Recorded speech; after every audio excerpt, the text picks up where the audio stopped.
What I wanted to ask, we've just sort of finished your 8-week program, maybe we sort of extended it to 10 or 12 weeks or whatever it's been.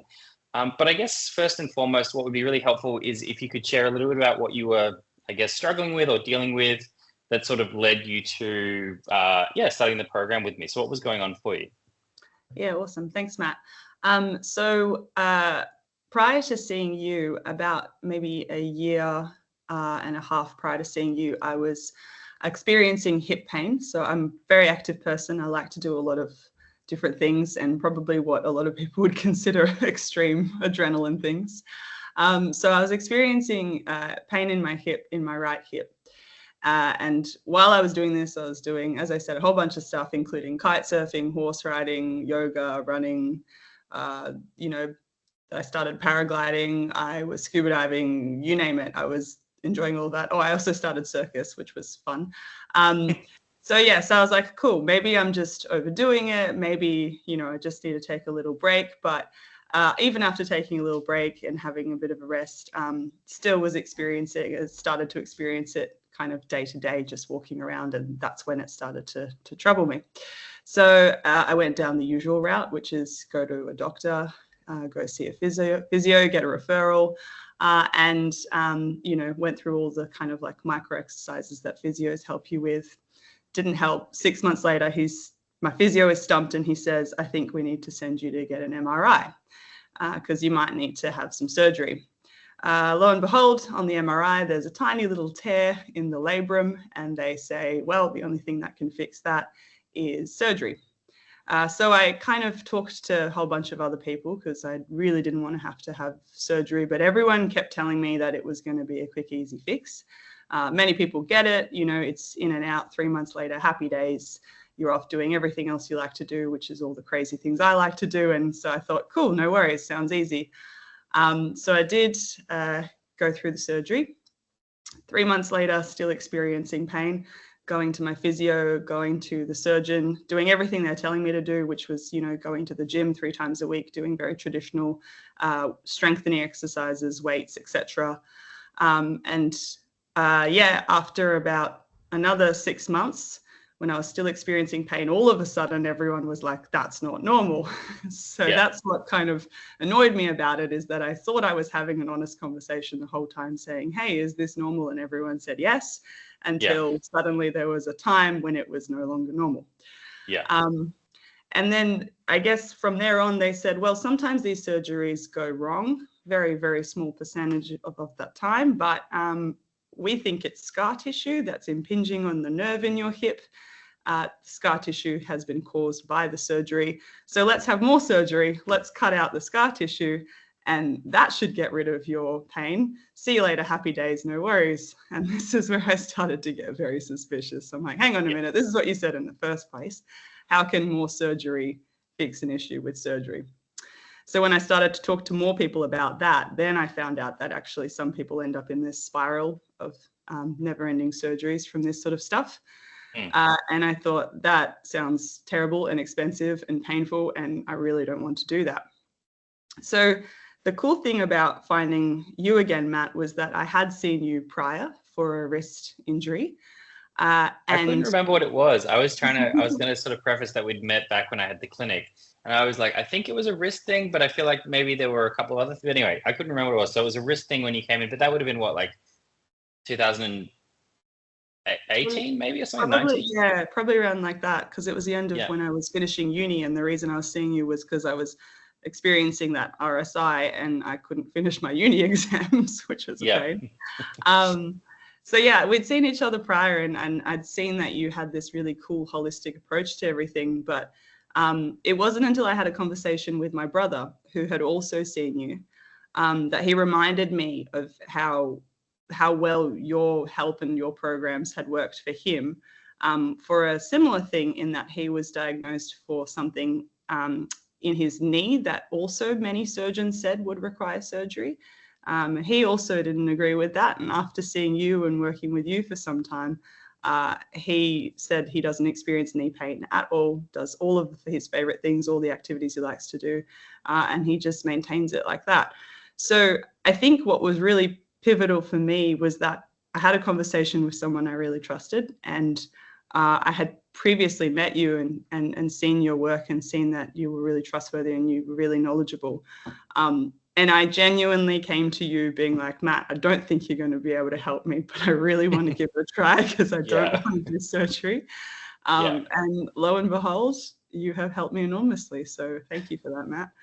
Oh, you're very welcome. And yeah, I think there's like those connections of like different experiences. Obviously, like it's fascinating that I'm sure you did a lot of Googling around the surgery stuff. And, you know, it's not that all surgeries are a bad idea, but surgery for pain and joint surgery being sort of this kind of quick fix and very obvious thing has not just fallen out of favor, I guess, from like consumers are starting to get a bit savvier and talk to each other in forums, but also from a medical perspective, there's a lot of research saying, you know, these aren't necessarily having the impact we would like, and there's some other risk factors. And you'd obviously done all the normal processes of like, you know, gone to see the physio, spoken to the doctor, done the exercises, done the surgery, and then come out the other side and been like, well, you know, I'm still feeling this way. But even with that in mind, I think one of the things that stood out for me early on was that, you know, when I met you this time around, there was still, I think, a relatively strong sense that the surgery was maybe unavoidable or something. Like, how do you remember how you were feeling about that before we kicked off properly?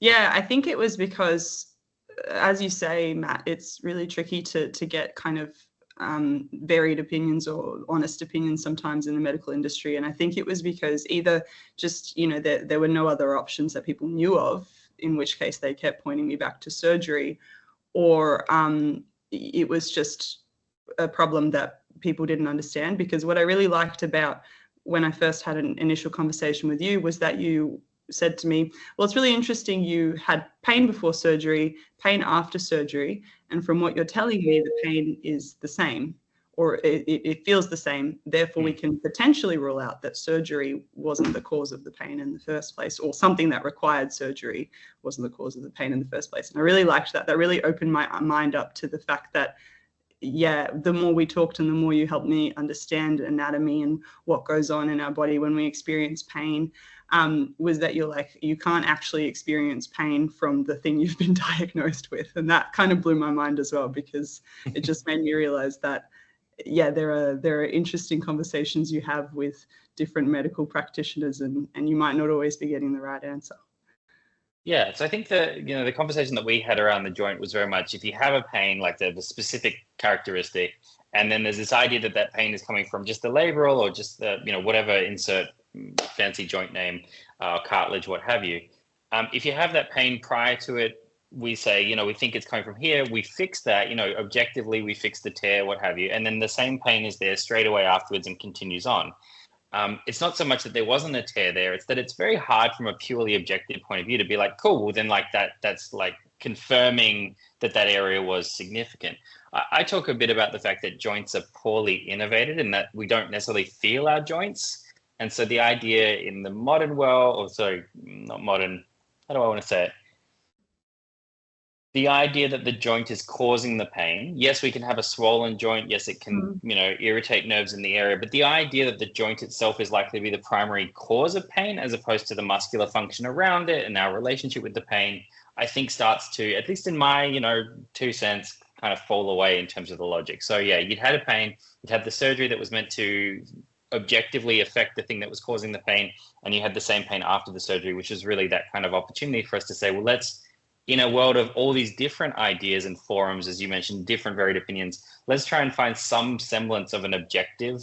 I think is sort of why I was guiding you to that. Like, let's just find something that we can think about that is very logical, and see if we get some wiggle room. And so, of course, what we did was we sort of didn't start with a guarantee this is going to fix, but we went, you know what?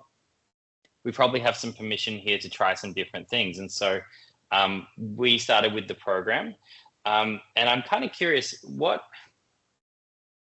were your expectations? So outside of whether it would solve the pain or not, what were your sort of expectations going into it? And were there any sort of surprises that came up during the process? Like, what, if you had to describe to someone what the program was like versus what you thought it might be like?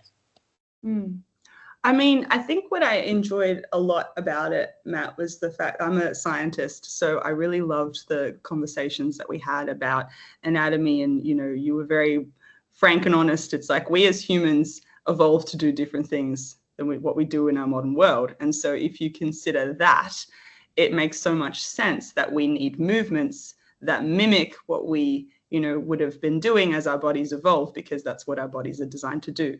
And I really liked that, because it kind of really made me understand maybe why, even though we can be creative and think of all sorts of other fun ways to explore the world and use our bodies, and in terms of the sports and stuff that I'm talking about that I like to do, but you have to maintain your body in the way that it's designed to be maintained in order to then go and be creative and do all those other fun things. So I really liked that. I think I was also surprised as we continued to work together that the things, because I was basically, when I met you, experiencing pain all the time. And I had been kind of in a traditional way approaching pain, that if you're in pain, it means pause and rest and don't do the thing that causes the pain. And you really helped me understand to flip that idea on its head, in the sense that there are certain things that can, you can still safely explore or do, even if you are in pain. And I was so surprised to find they actually fix the pain in the long run. So I really found that fascinating. And so, my thoughts would be that if anything is like sounding not right, or you'd be hesitant about, it was that, it was really great to trust you to be like, I've seen this before. And if you kind of lean into it, if you explore it, if you try it in a different way, you might find you can kind of get around that. So I really liked that. But most especially, I really enjoyed the fact that you were so available, because I think, as you say, when you kind of look at traditional medical appointments, you might pay someone for half an hour of their time, chat to them then, if you can resolve some of your issues. But if in the meantime, before you next see them again, you have questions, you have to book another appointment and wait to see them again. So what I loved about your program is that I could speak to you daily if I wanted to. I could send you videos. I could, check in even if something felt like an emergency, at a time that, you might not necessarily normally be able to speak to people, like outside of business hours. But that, I think, the majority of what you were doing was like a psychological support. It was like therapy, and it was a strengthening coaching program. We had some really good chats, and you're like, yeah, I get it. Most of this is actually just trying to change your perception and your understanding of what's going on. And that, I think, is what's missing a lot from your standard medical consultations. So I really appreciated that. That was great. Yeah, I think I'm really pleased you called that out, because that's something that I've been running this program for maybe like a year and a half now. So obviously I had the clinic for a long time prior, which is where we met initially. But in terms of like this version of working with people, which is like my version of like, because I have the body guide stuff that sort of takes up most of the time, but this is my sort of love job's the wrong word, but it's the thing that I don't know, I finally get permission to do it exactly the way that I think it should be done. And that's I feel very lucky to be in that position.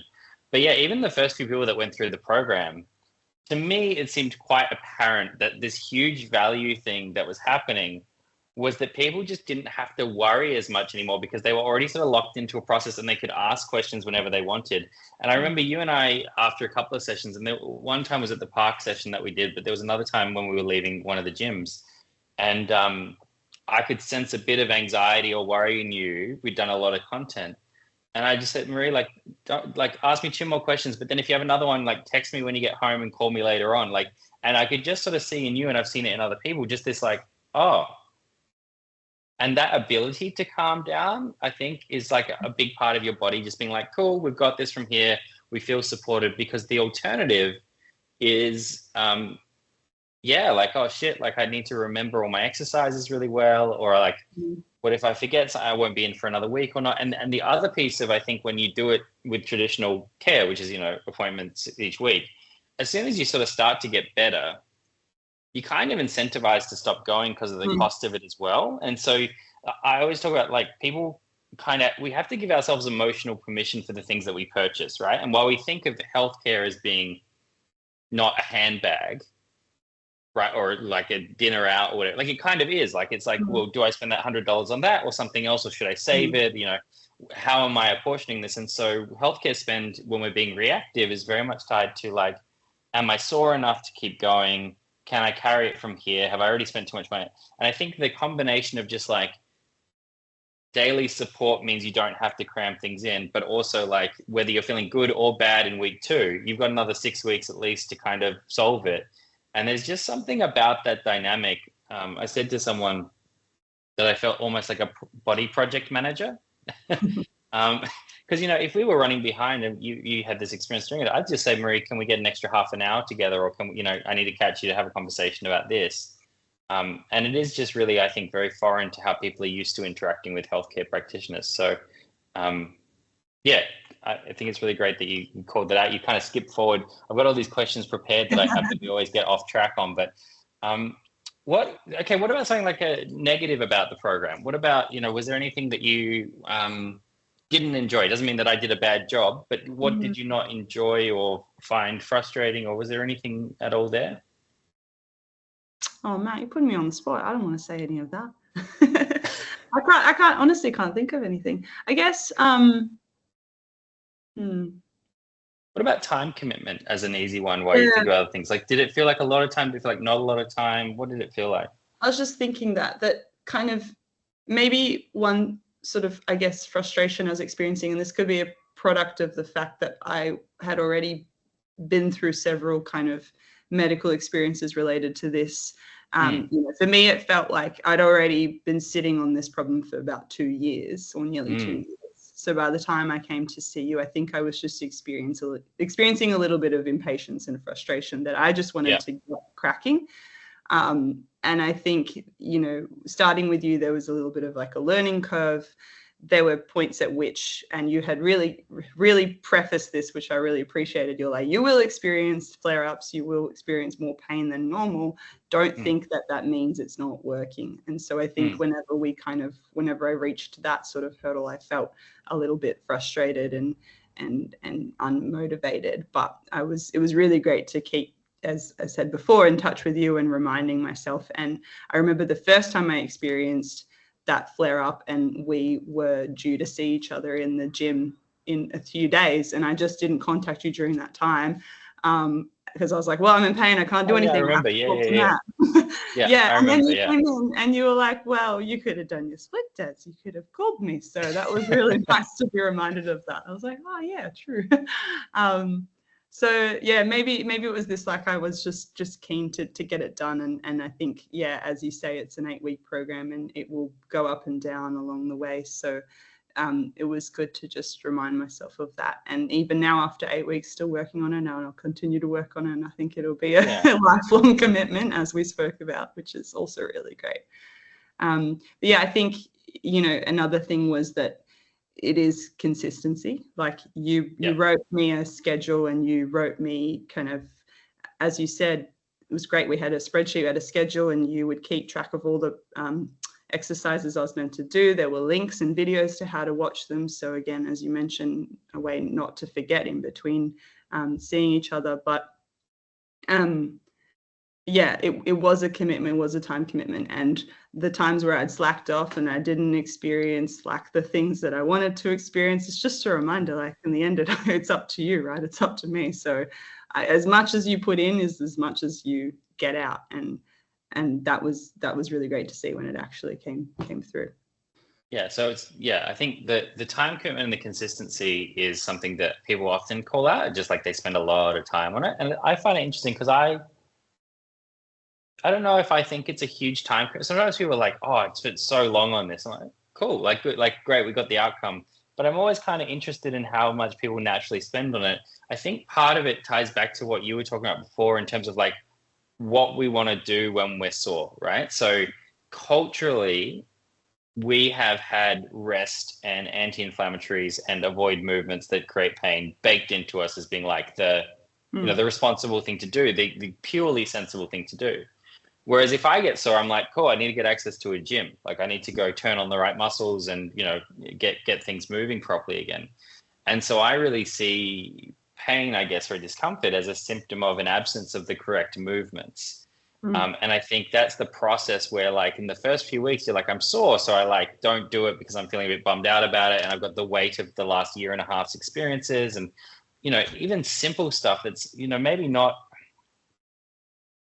what's the word? Not like a complex thought process, but like the simple stuff of like, we have to validate, like, am I being given a bum steer here? Am I wrong? Was I wrong to put my faith in Matt or the surgeon?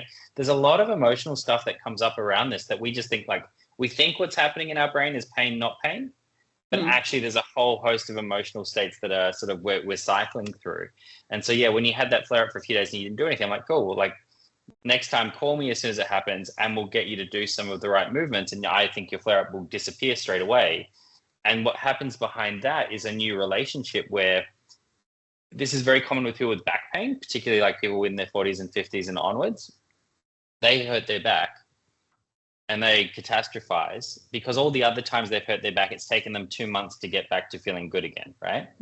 And I think if pain has that, like if I get sore and I'm going to take a week off doing the things I want to do and I have to rest, and if like that's my paradigm for how I see my response to pain or something going wrong with my body, then that's got weight to it, right? But if the paradigm is I get sore today, I did my rehab exercises for a day and a half, and then I felt pretty ripper, and then I just kept going again. Like that becomes a new pattern of how you interpret, how distressed should I be at this pain signal? You're like, well, probably not very distressed, because I know that later if I do my ab wheel and my split dead and I go for a long walk tomorrow morning, I'm probably okay. And I think that that's sort of all this. Yeah, I talk about when we first start the program, like you might be a bit underwhelmed with the fact that the movements are not necessarily, there's not 100 movements, and they're not 100 times more complicated than anything else. They're just tied to our body sort of needs. But what you might be surprised at is that we tend to have the same conversations over and over and over again. And apart from like the simple movement stuff that's hard, like, watch your feet, watch your feet, watch your feet, it's normally about how we're reacting to the pain and the decisions that we're making when it comes up, and how they're, for lack of a better word, contributing to us staying sore, right? So I think, yeah, I'd forgotten about that little flare up, but that makes sense. And then from there, it became much more natural to just move through the pain, around the pain. What happened after that?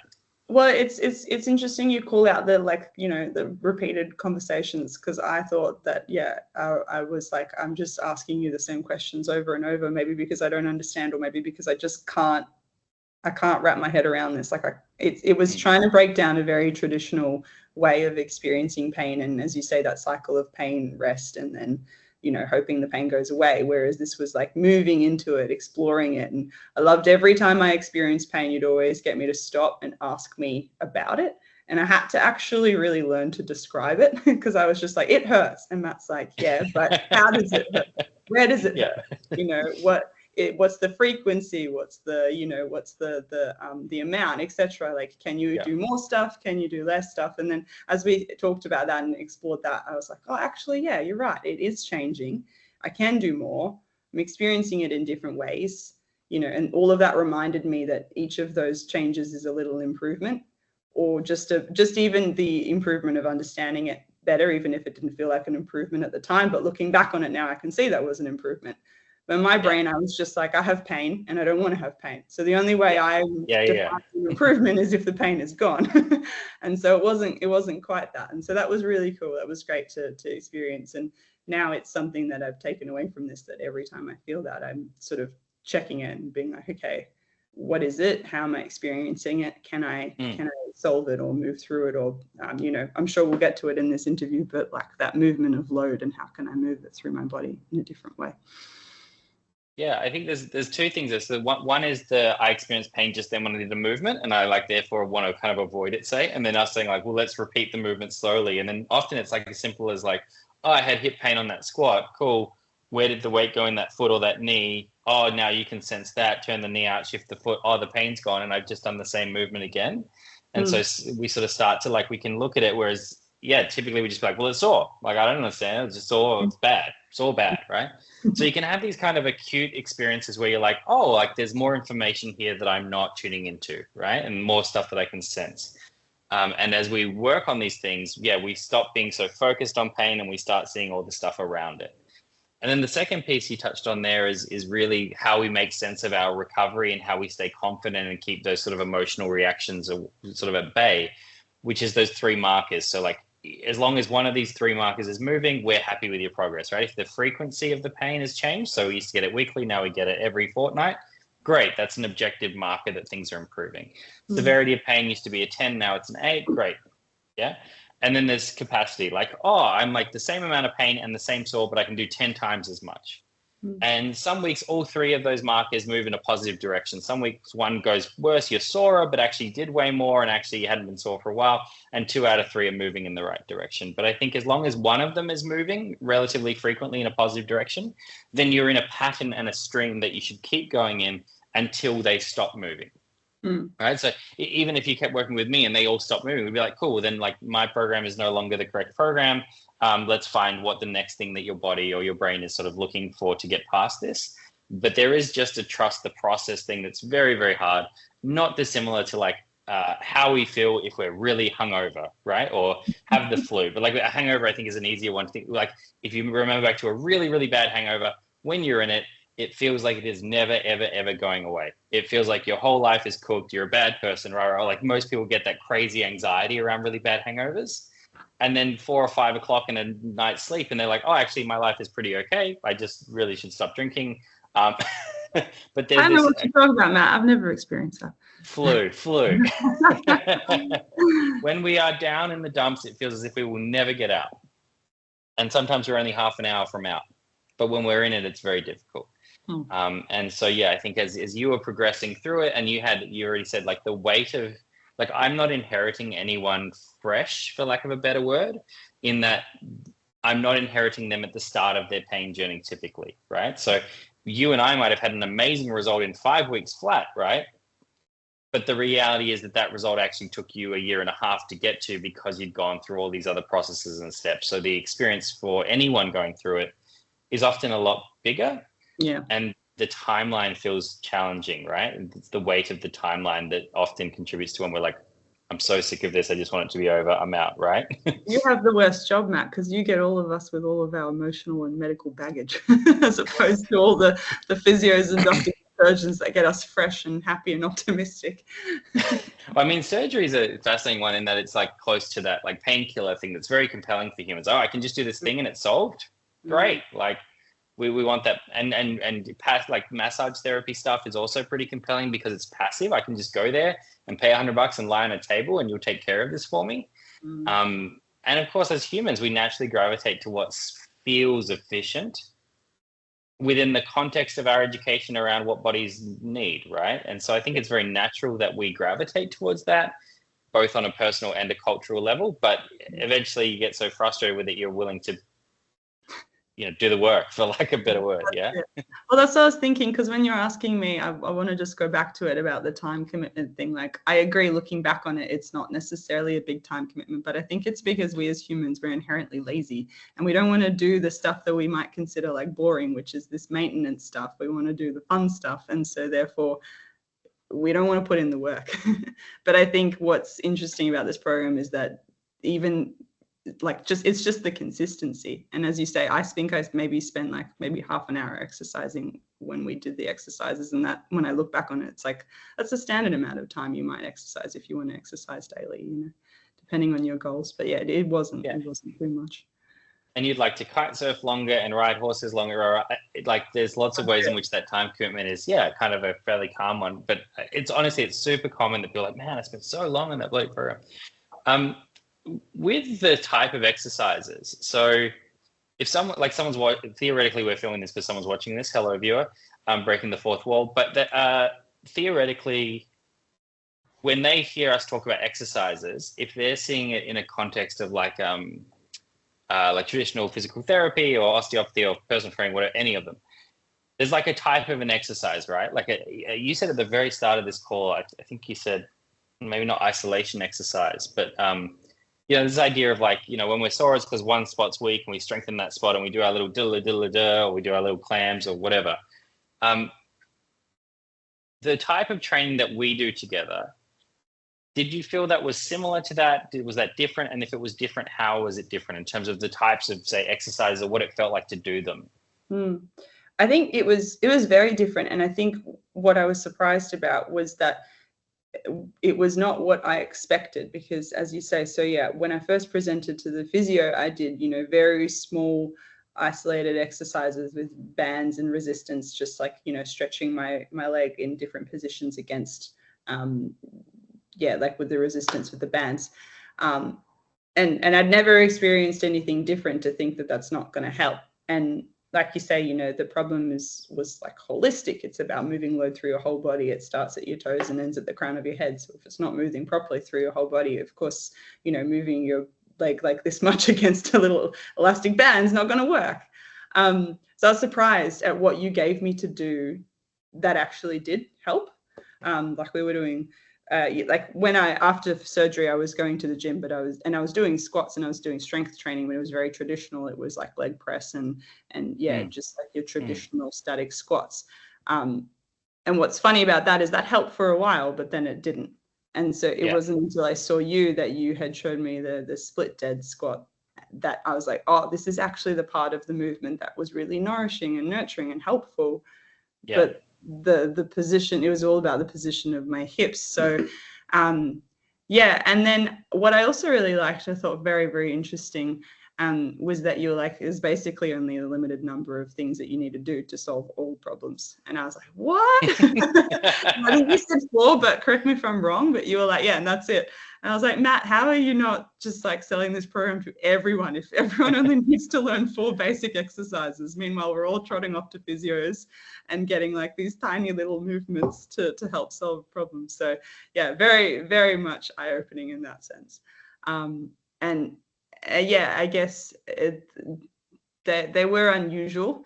In fact, another funny anecdote is that my brother, when he was first trying to convince me to see you, he's like, look, Marie, Matt will make you do really weird stuff. You might think it's really weird. You might hate doing it in public. You'll hate doing it in the gym. Everyone will look at you funny, but trust me, it works.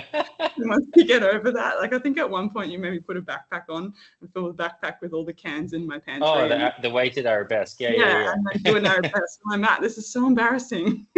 Yeah. But it works. So, it's fun to get over. Yeah, so like obviously throughout my movement career, like, and being interested in movement, which obviously starts a bit earlier than that, but like I got exposed to hundreds of different exercises, right? All the different versions of it. And like I remember being really interested in like, oh, what are the physios doing? What are the osteos doing? What are the Pilates people doing? And what are the Olympic weightlifters from China doing? And, like trying to get to the truth of like what the body sort of needs. And yeah, what happens is it just kind of gets more and more distilled and you end up in this position where you're like, well, we're all kind of living in the same world and we all have very, very similar lifestyles, right? So yes, we've got slightly different spots where we're sore, but we're all existing in the same sort of environment that's stimulating and understimulating our body in fairly consistent ways. And so, yeah, you end up with like quite a simple sort of baseline group of exercises that are like, cool, until you can do these, your body's essentially not functioning in a way that like to the level it needs to be a pain-free body. And then you have cherry pick other things like the arabesque. You mentioned other things that kind of are nice little tricks in the toolbox. So I sort of think of a central 4 or 5, and then probably another 10 really useful ones. And then outside that, there's a squillion other exercises that are essentially, not very functional. And by functional, what I'm really trying to say there is like, they don't really tie to the demands that is placed on your body to do the things that you want to do. A good example of that is something like, one of my gripes with Pilates. Pilates is great. If you love Pilates, do lots of Pilates. But one of the very simple things to call out there is when we look at Pilates, what we have is a very structured idea of what the core is for and how to turn it on. But more importantly, what we do is see a lot of exercises in Pilates and similar in the physical therapy space where we're trying to activate our core on our back or on all fours and in positions where we don't use our core day to day, where gravity is not moving the same way through the body, where there's no natural weight bearing on the foot. And so when we see that, we can say core training is functional because a strong core is good. But if the way that we're training it is not connected to the body's needs in a day-to-day sense, what typically happens, and is one of the huge frustrations people have when they've invested lots of time and money in rehab, is that they get really good at the exercise, but their symptom profile doesn't change much because it's kind of like a skill. Like I get really good at Pilates when I go to Pilates, but only a handful of those movements are probably going to actually translate into my moving better in a day-to-day context. And we can just, to me, what I try to do is just grab the ones that I think are really relevant. And suddenly, we're coming full circle back to what we were talking about 10, 15 minutes ago, which is just the exercises, there's lots of IP in them and there's lots of intelligence in them and rah, rah, rah. But there's not that many of them and they're not that complicated. And you're more than smart enough to get really good at them. People are really smart, and they're good at this stuff when we actually get the time to teach it. And so, yeah, the exercises are a bit underwhelming, and people are often like, where do I go from here? What other exercise should I have? I'm like, no, just go do the things you love with your body. Like, just, you're ready to go horse ride, you're ready to kite surf or whatever. There's just an element of we're not designed to be in rehab forever. We just often, when we get stuck, it's an opportunity to learn a baseline education, to reevaluate what we do when we're sore and how we interpret it. But then to kind of realize that, like, we're actually pretty strong. We're not fragile. We don't have bad bodies. Our bodies are pretty great. And they can sit for 60 hours a week, or they can work in the field for 60 hours a week, and they can do that for decades and they don't keel over and die. Yes, they complain, but they're not actually anywhere near as fragile as we think. And especially if we've been sore for a while, and we've seen lots of practitioners that are like, don't you dare lift that. You've got a bad, you got a tear, or very tight here, very weak here. It does our head in, right? We start to think we're like super fragile, and that sort of compounds. But anyway, in the interest of this not being a super long interview, we finished the program, I guess we could say a couple of weeks ago. You have started to reintroduce some of the movements that you thought were potentially a bit scary to reintroduce. How is that going? It's going quite well, Matt, and I was surprised about that too. I think one of the last kind of like homework tasks you gave me was like, I need you to go run 6, 7, 8 kilometers.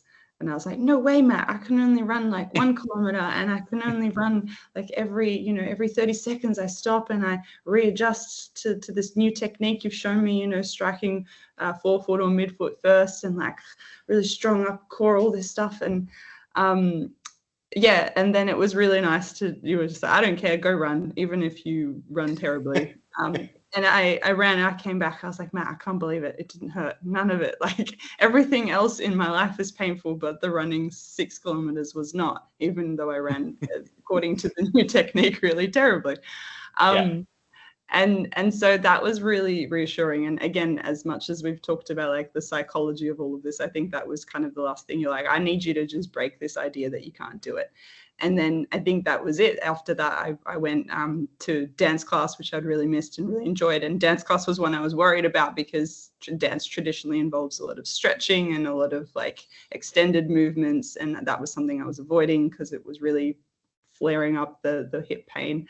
In the following afternoon, when I went for a kite surf, again, like back to back, like I used to, which was great. I went for a kite surf, and it was fantastic, because again, it was something that I was most kind of anxious about, in that it involves a lot of like hip, impacting when you're on the board and in choppy waves and stuff. And it was great. All my friends laughed at me because I was kite surfing like a beginner again, but it was so much fun, and I had the huge smile on my face the whole time. So very reassuring that I can kind of go forth and try all these things. And the best part about it was, you said, if you're worried, just get back in touch with me. Let's see how you go. And then we'll, again, kind of like break it down like we always do. What did you do? How often have you done all of the maintenance in between? And it's been really fantastic. So I'm really looking forward to a fun summer on the water and off in the hills on horseback. Yeah, super exciting. I think that's a lovely spot to finish. But you put in the work, you deserve the result. That's sort of always what I say. Like, your bodies are amazing, and you just get to go create some new problems. Go push your body in new ways and get new niggles, and that's sort of life, and that's living, and that's what we want. No one needs to wrap themselves in cotton wool, and now you sort of have the context for how to approach it. So you get to go find your limits again, which is super exciting. But thank you very much for taking the time, for sharing your story, spending some more time with me. So I think maybe we'll sign off there. Thank you again. Thanks, Matt. And if anyone who is watching this and is still on the fence, just please absolutely trust Matt. He's incredible. He teaches you amazing things. I'm sure he'll help you in many, many ways. That's so kind of you. Thank you, Marie. All right, we'll talk to you soon. Cheers. Bye. Bye.